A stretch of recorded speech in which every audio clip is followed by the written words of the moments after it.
오늘은 네 번째 과입니다. Ya, hari ini adalah pertemuan kita yang keempat. 느부갓네살 왕의 꿈에 대해서 말씀을 살펴보도록 하겠습니다. Kita akan melihat bersama-sama firman Tuhan mengenai mimpi dari Raja Nebukadnezar. 다니엘서 2장 1절에서 13절까지 말씀을 다 같이 읽겠습니다. Saya persilakan kepada satu ibu untuk membaca ini ayat ini. Saya persilakan 1, 2, 3. Oke. Mari kita membaca firman Tuhan Daniel pasal 2 ayat 1 sampai 4. Pada tahun yang kedua pemerintahan Nebukadnezar bermimpi. Bermimpilah Nebukadnezar. Karena itu hatinya gelisah dan ia tidak dapat tidur. 2. Lalu raja menyuruh memanggil orang-orang berilmu, ahli jampi, ahli sihir, dan para kasdim, untuk menerangkan kepadanya tentang mimpinya itu. Maka datanglah mereka dan berdiri di hadapan raja. 3. Kata raja kepada mereka, aku bermimpi dan hatiku gelisah karena ingin mengetahui mimpi itu. 4. Lalu berkatalah para kasdim itu kepada raja dalam bahasa Aramik, ya raja, kekallah hidupmu. Ceritakanlah kepada hamba-hambamu mimpi itu, maka kami akan membenarkan anaknya. 5 sampai 7. Ayat 5, tetapi raja menjawab para kasdim itu, aku telah mengambil keputusan, yakni jika kamu tidak memberitahukan kepadaku mimpi itu dengan maknanya, maka kamu akan dipenggal-penggal dan rumah-rumahmu akan dirobohkan menjadi timbunan puing. 6. Tetapi jika kamu dapat memberitahukan mimpi itu dengan maknanya, maka kamu akan menerima hadiah, pemberian-pemberian dan kehormatan yang besar daripadaku.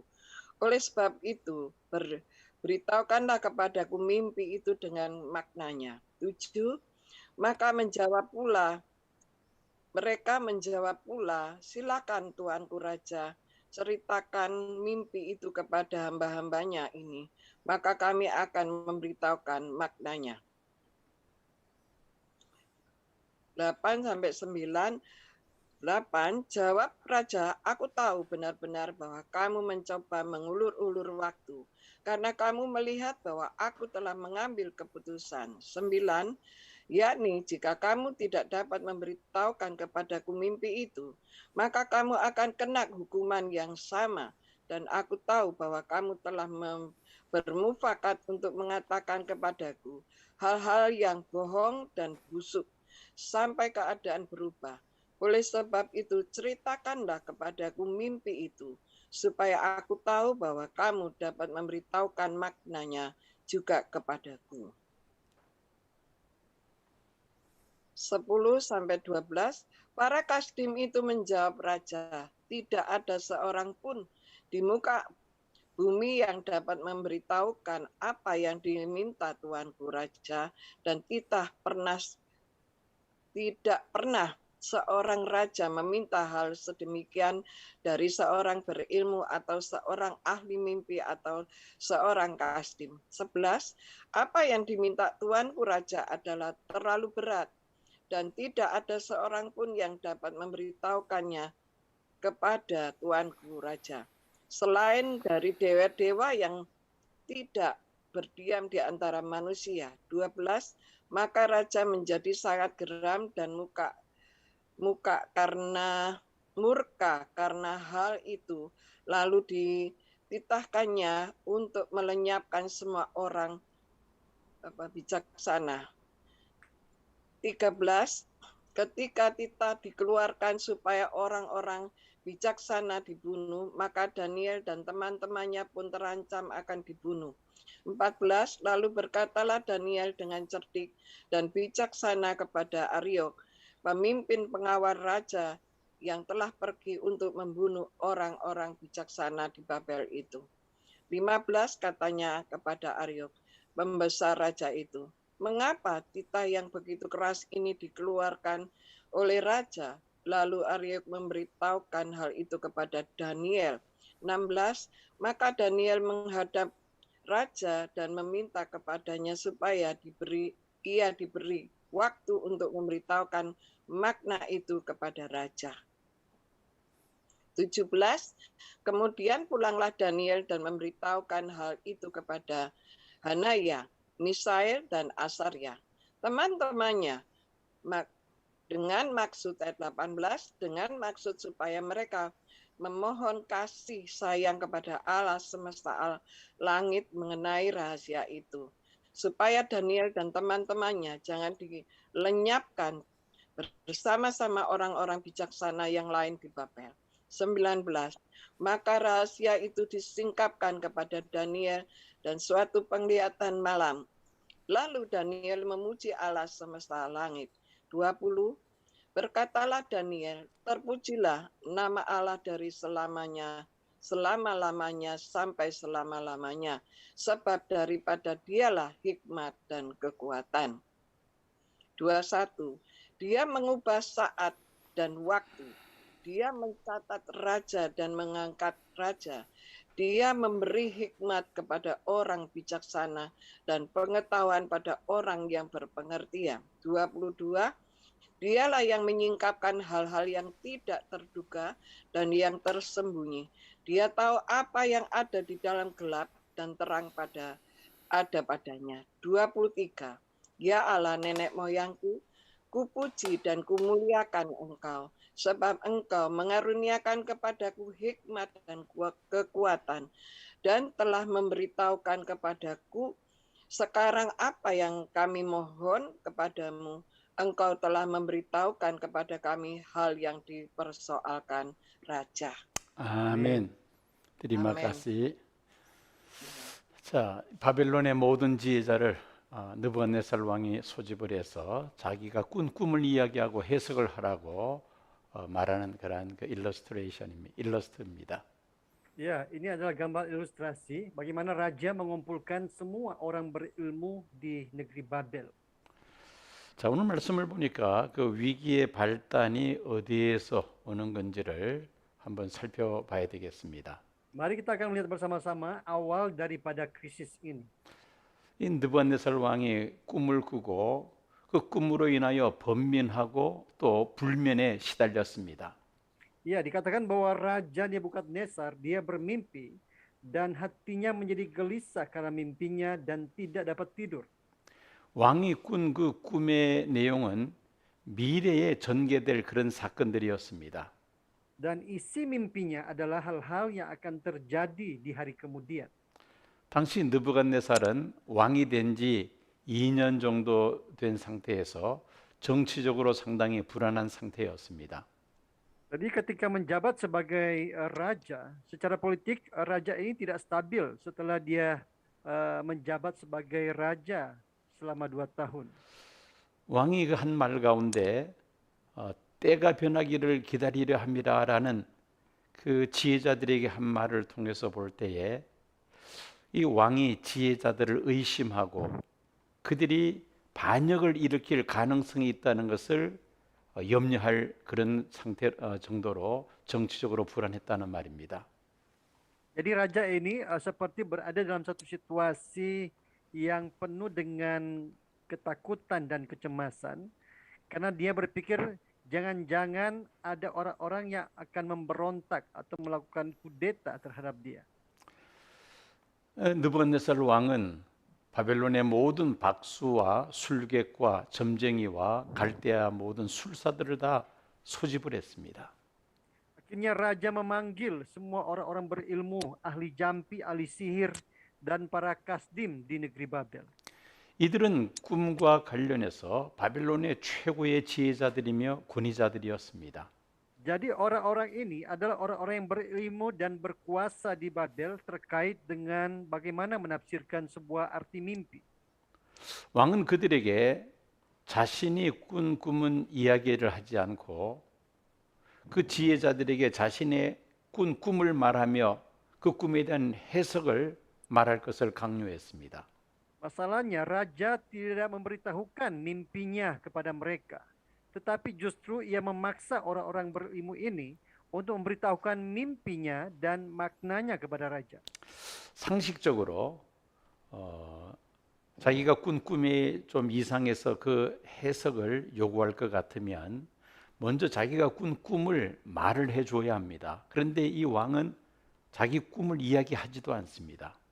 Ya, secara logis, seharusnya raja ini harus menceritakan apapun itu mimpinya kepada orang-orang yang akan menafsirkan mimpinya. Tetapi raja ini justru tidak dapat memberitahukan mimpinya kepada mereka.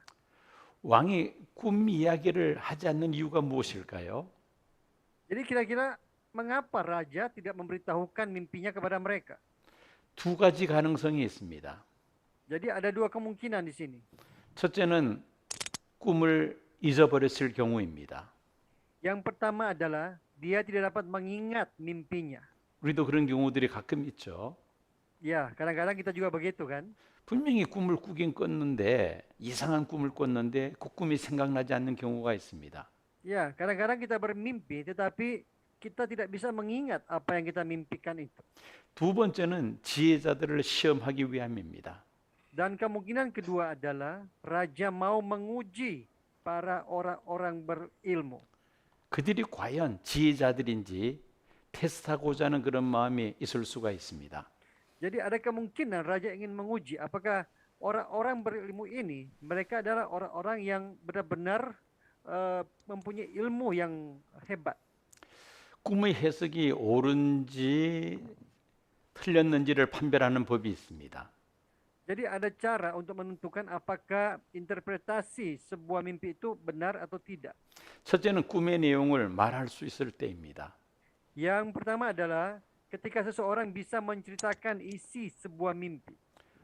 왕이 자신이 꾼 꿈을 말하지 않았는데도 불구하고 그 지혜자들이 꿈을 이야기하고 또 해석을 한다면 그 해석은 마땅히 옳을 수밖에 없는 것이죠. Jadi, meskipun raja tidak menceritakan mimpinya, tetapi kalau para orang-orang berilmu ini dapat memberikan maknanya kepada raja, pasti itu benar. 두 번째는 꿈을 해석한 대로 그대로 이루어질 때 그건 뭐 틀림없이 옳다고 말할 수 있습니다. Yang kedua, ketika makna daripada mimpi itu benar-benar menjadi kenyataan, maka para penafsir itu adalah penafsir yang benar. 우리가 다음 주 느부갓네살 왕의 꿈에 대해서 살펴보겠습니다만은 그 꿈은 왕이 죽은 이후에 이루어질 미래에 이루어질 일들도 그 속에 포함되어 있기 때문에 해석이 정확한지 또 정확하지 않는지는 장담할 수가 없습니다. Jadi minggu depan kita juga akan terus membahas arti dari mimpi Raja Nebukadnezar. Jadi tidak ada kepastian bahwa penafsiran mimpi raja akan akurat karena itu mencakup peristiwa yang akan terjadi setelah kematian raja. 다니엘서 2장을 보면은 이 느부갓네살 왕 머릿속에 지혜자들을 의심하는 그런 생각이 있었다는 것은 분명한 것 같습니다. Jadi saya melihat sepertinya di dalam hati Raja Nebukadnezar ada hati yang ragu-ragu atau tidak percaya kepada para orang-orang berilmu yang ada di negeri Babel. 바벨론의 최고의 지혜자들을 모아서 꿈 이야기와 그 꿈에 대한 해석을 요구했는데 아무도 말하는 사람이 없었습니다. Sehingga ketika dia meminta para orang-orang berilmu ini untuk menceritakan, memberitahukan mimpinya dan maknanya, tidak ada satu orang pun yang bisa menyampaikan mimpinya dan juga maknanya. 왕은 그들에게 위협을 합니다. Sehingga raja mengancam mereka. 꿈과 해석을 말하지 못한다면은 그들과 그들의 집을 몰살시키겠다고 위협을 합니다. Raja mengancam mereka bahwa jika mereka tidak dapat memberitahukan mimpi dan maknanya, maka mereka akan dipenggal dan rumah-rumah mereka akan dirobohkan. 반면에 꿈과 해석을 말하면 선물과 상과 큰 영광을 줄 것이라고 말을 합니다. Selanjutnya, sebaliknya, jika mereka dapat memberitahukan mimpi itu dengan maknanya, maka mereka akan menerima hadiah, pemberian-pemberian dan kehormatan. 바벨론에 있는 그 모든 지혜자들이 한꺼번에 다 몰살할 수도 있는 그런 위기 상황이었습니다. Jadi para orang-orang berilmu saat itu sedang berada dalam satu situasi di mana mereka dapat dipenggal oleh raja. 이때에 다니엘이 나섭니다. Pada waktu itulah Daniel menghadap raja. 다니엘은 왕 앞에 섭니다. Dia menghadap raja. 이스라엘의 모든 지혜자들이 왕의 꿈을 말하지 못하는데 다니엘은 담대하게 왕 앞에 섰던 것입니다.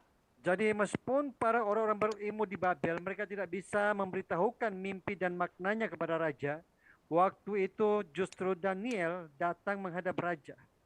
사실은 왕이 그 모든 지혜자들을 소집했을 때 다니엘은 그 속에 포함되어 있지 않았습니다.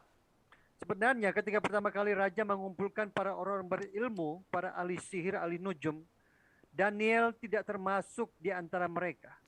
나이도 어리고 또 알려진 사람도 아니기 때문입니다. Karena apa? Karena Daniel masih muda dan dia belum terkenal waktu itu. 그런 다니엘이 자발적으로 왕 앞에 선 것입니다. Ya, tetapi secara sukarela Daniel datang menghadap raja. 자신이 왕의 꿈을 이야기할 테니까 시간을 달라고 그렇게 요청을 한 것입니다. Jadi dia meminta kepada raja, kepada kepala istana raja, agar raja memberikan waktu kepadanya untuk dia bisa mengetahui mimpi dan juga maknanya. 근위대장과 왕의 그 대화를 다니엘은 알고 있었습니다. Dan Daniel tahu apa yang menjadi pembicaraannya dan apa yang harus disampaikan kepada pemimpin istana raja. 바빌론의 지혜자들이 왕의 꿈을 아무도 말하지 못하자 왕은 근위대장을 통해서 그 모든 지혜자들을 다 잡아서 죽이라고 명령을 합니다. Ya, raja memerintahkan kepada pemimpin istana raja untuk membunuh semua orang-orang berilmu karena mereka tidak bisa menceritakan atau memberitahukan mimpi dan juga makna dari mimpi raja tersebut. 이 근위대장이 지혜자들을 체포해서 죽이기 위해서 이제 급하게 나갈 때에 다니엘이 이 근위대장을 부릅니다. Dan ketika pemimpin istana raja ini sedang membawa orang-orang berilmu untuk dibunuh, waktu itulah Daniel tampil dan berbicara dengan kepala pemimpin istana ini. 왕의 명령이 왜 이렇게 급하냐고 그 근위대장에게 묻습니다. Ya, waktu itu Daniel bertanya, mengapa titah yang begitu keras ini dikeluarkan oleh raja? 근위대장이 다니엘에게 바벨론의 모든 지혜자들이 왕의 꾼 꿈을 말하지 못하므로 그들을 체포해서 죽이라고 왕이 명령을 내렸다고 전해줍니다. Pemimpin istana ini menjawab kepada Daniel bahwa alasannya karena mereka tidak bisa menjawab atau memberitahukan mimpi raja dan juga menjelaskan artinya kepada raja. 다니엘은 왕 앞에 서서 시간을 주면은 왕에게 그 해석을 알려드리겠다고 그렇게 말하면서 시간적인 여유를 확보합니다. Akhirnya Daniel meminta kepada raja dan berkata supaya memberikan waktu kepadanya untuk memberitahukan maknanya, supaya ia memiliki cukup waktu untuk bisa berdoa kepada Tuhan. 다니엘은 하나님께 기도를 시작합니다. Dan Daniel mulai berdoa kepada Tuhan. 다니엘은 기도의 능력을 확신하고 있었습니다. Daniel adalah seorang yang begitu yakin akan kuasa doa. 다니엘은 세 친구에게 그 지금 진행되고 있는 일을 다 설명을 해주고 그리고 함께 기도하자고 요청을 합니다. Daniel juga memberitahukan ketiga temannya tentang hal itu dan mereka berdoa bersama-sama. 왕이 지휘자를 모두 다 체포해서 죽이라고 명령 내린 것은 다니엘과 세 친구도 그 속에 포함되어 있습니다. Karena jika tidak ada seorang pun yang bisa memberitahukan mimpi dan makna mimpi itu kepada raja, maka Daniel dan ketiga temannya pun akan dibunuh bersama-sama dengan para orang-orang berilmu. 다니엘은 자신과 세 친구들이 억울한 죽임을 당하지 않도록 기도했던 것입니다.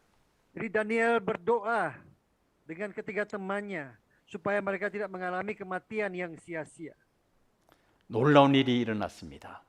Dan hal ajaib terjadi. 하나님께서 다니엘에게 그 왕이 꾼 꿈을 환상을 통해서 보여주셨던 것입니다. Daniel melihat mimpi raja melalui penglihatan yang daripada Tuhan. 다니엘의 기도는 위기를 기회로 전환하는 그런 기도였습니다. Jadi doa Daniel ini adalah sebuah doa yang mengubah situasi krisis menjadi peluang. 하나님이 보여주신 그 환상을 보고는 다니엘은 하나님을 찬양합니다. Dan ketika Daniel melihat mimpi raja ini melalui penglihatan, Daniel pun memuji Tuhan. 일반적으로 위기 상황에 우리가 봉착했을 때에 일어나는 반응을 세 가지로 설명할 수가 있습니다. Reaksi umum ketika manusia mengalami suatu krisis itu biasanya ada 3 macam. 첫째는 걱정과 불안과 두려움과 절망입니다. Pertama adalah khawatir, cemas, takut, dan putus asa. 그리고 두 번째는 그 문제에 도움을 줄 수 있는 사람이 있지 않는가 주변을 찾아 나섭니다. Yang kedua, biasanya seseorang menemukan seseorang yang dapat membantu memecahkan masalah tersebut. 문제를 해결할 수 있는 방법이 없다고 판단하면은 그때부터는 현실에서 도피하게 됩니다. Dan ketika dia tidak menemukan orang yang bisa membantu atau memecahkan masalahnya, maka dia akan melarikan diri dari kenyataan.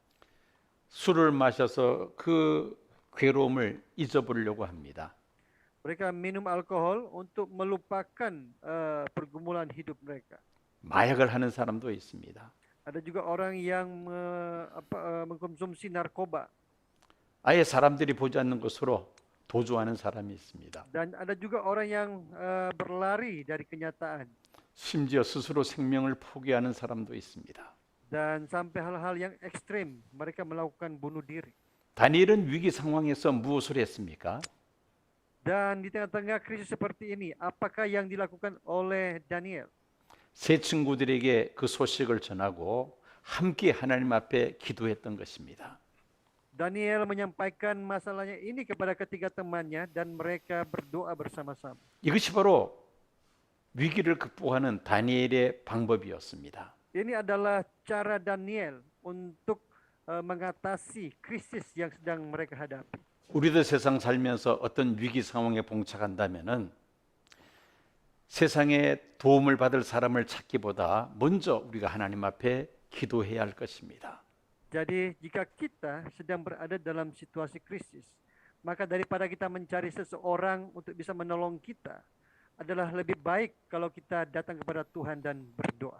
하나님께 기도하면은 인간 나라를 다스리시는 지극히 높으신 하나님께서 우리를 도우시고 그 문제를 해결해 주실 줄로 믿습니다. Ketika kita datang kepada Tuhan, Allah Maha Tinggi yang memerintah atas kerajaan manusia, maka Dia akan menolong kita dan memberikan jalan keluar kepada kita. 다니엘의 믿음대로 하나님께서 왕이 꾼 꿈을 환상을 통해서 자세하게 보여주셨습니다. Sesuai dengan iman Daniel, Allah memperlihatkan mimpi raja itu kepada dia melalui sebuah penglihatan. 그 꿈의 내용도 그러니까 그 꿈도 해석을 할 수가 있었습니다. Sehingga dengan melihat mimpi itu, Daniel pun bisa menafsirkan arti daripada mimpi itu. 다니엘은 하나님을 찬양합니다. Karena itu Daniel memuji Tuhan. 그 내용이 20절에서 23절까지의 말씀입니다. Itu bisa kita lihat di dalam ayat 20 sampai 23.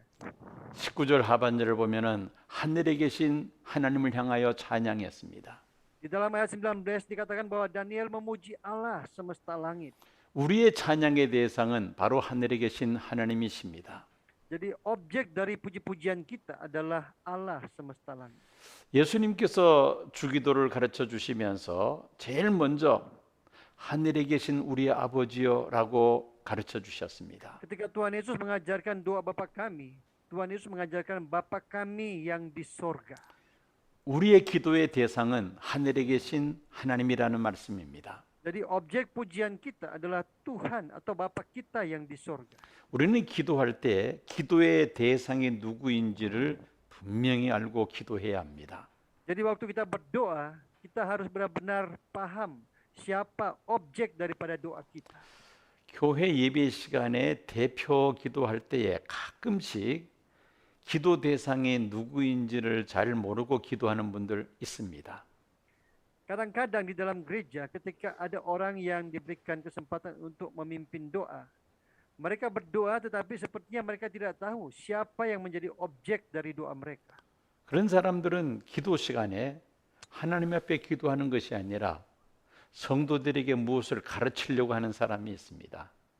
Orang-orang seperti ini bukannya berdoa kepada Tuhan, tetapi mereka seperti ingin mengajar sesuatu kepada jemaat-jemaat yang hadir waktu itu. 그거는 기도가 아니죠. Jadi hal-hal seperti ini bukanlah doa. 기도는 하늘에 계신 아버지께 우리가 하는 것입니다. Jadi doa adalah sesuatu yang kita tujukan kepada Tuhan, Bapa kita yang di sorga. 그래서 우리는 기도할 때 기도의 자세가 분명해야만 합니다. Dan waktu kita berdoa, ini sikap daripada doa itu harus jelas. 예배에 참여한 성도들이 기도의 대상이 아니라는 것이죠.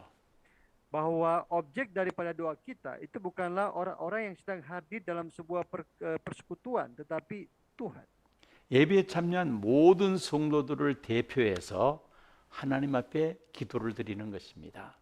Seseorang berdoa, dia mewakili seluruh jemaat yang hadir dan menaikkan doa itu kepada Tuhan. 고린도후서 12장을 보면은 사도 바울이 3층천을 다녀왔다고 말씀하고 있는 것을 우리가 볼 수 있습니다. Di dalam surat 2 Korintus pasal 12, kita bisa mengetahui bahwa Paulus pernah mengalami sebuah pengalaman ketika dia diangkat ke tingkat yang ketiga di surga. 유태인들은 이 우주관이 3층천입니다. Orang Yahudi percaya bahwa langit itu terbagi atas 3 tingkat. 첫째 하늘은 우리 눈에 보이는 이 대기권, 이것이 첫째 하늘입니다. Langit pertama itu biasanya disebut dengan atmosfer yang bisa kita lihat dengan mata kita. 그리고 둘째 하늘은 악령의 세계입니다. Sedangkan langit yang kedua itu adalah dunia roh-roh, dunia roh 그리고 jahat. 셋째 하늘은 그 악령의 세계 위에 있는 천국입니다. Sedangkan langit yang ketiga itu adalah langit yang ada di atas dunia roh, yaitu sorga. 바울이 셋째 하늘에 다녀왔다는 것은 보좌에 앉으신 하나님을 뵙고 왔다는 것입니다.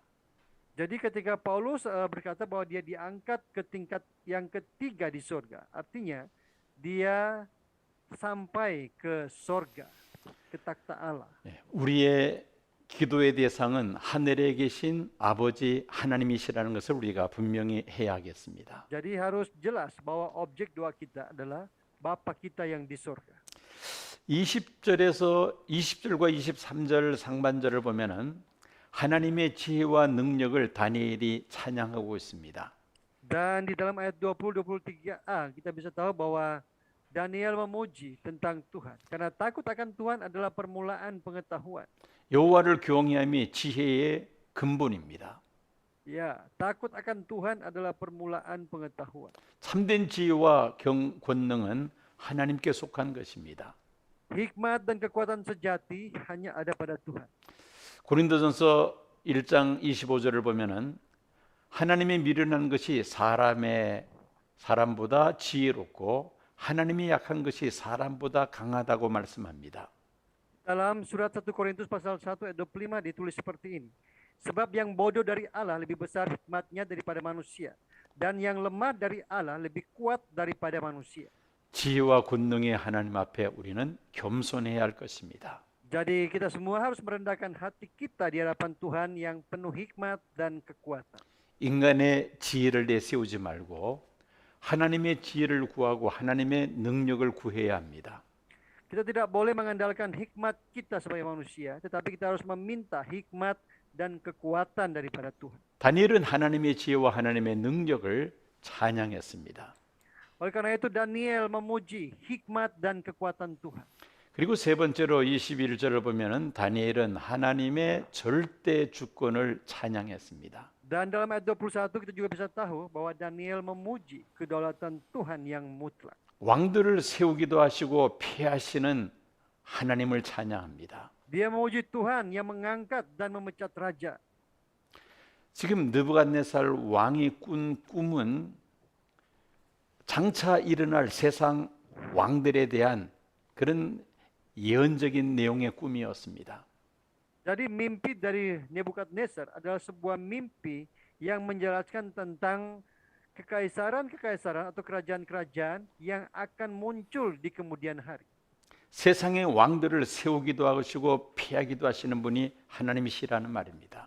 Artinya Tuhanlah yang mengangkat dan memecat raja atau mengangkat dan menjatuhkan sebuah kerajaan. 국가의 흥망성쇠가 하나님 손에 달려 있다는 것이죠. Artinya bangkit atau jatuhnya suatu bangsa itu ada di tangan Tuhan. 주기도문에 나라와 권세와 영광이 아버지께 영원히 있사옵나이다 라는 말씀이 있습니다. Dalam Matius pasal 6 ayat 13 dikatakan seperti ini, karena engkaulah yang mempunyai kerajaan dan kuasa dan kemuliaan sampai selama-lamanya.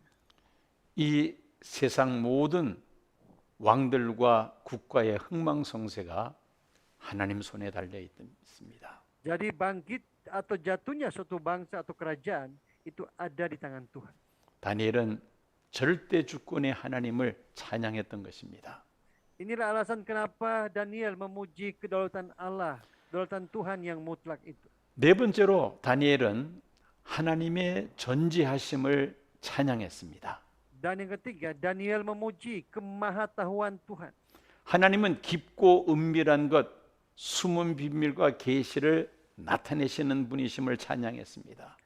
Daniel memuji bahwa Tuhanlah yang menyingkapkan hal-hal yang tidak terduga dan yang tersembunyi. Tahu apa yang ada di dalam gelap dan terang ada padanya. 하나님 앞에서는 비밀이 없습니다. Tidak ada rahasia di hadapan Tuhan. 하나님 앞에서는 각 사람의 죄도 다 드러나고 의도 다 드러날 것입니다. Bahkan Tuhan menyingkapkan dosa-dosa dan juga pikiran-pikiran dalam hati manusia. 왕이 침상에서 은밀하게 꾼 꿈까지도 하나님은 아셨습니다.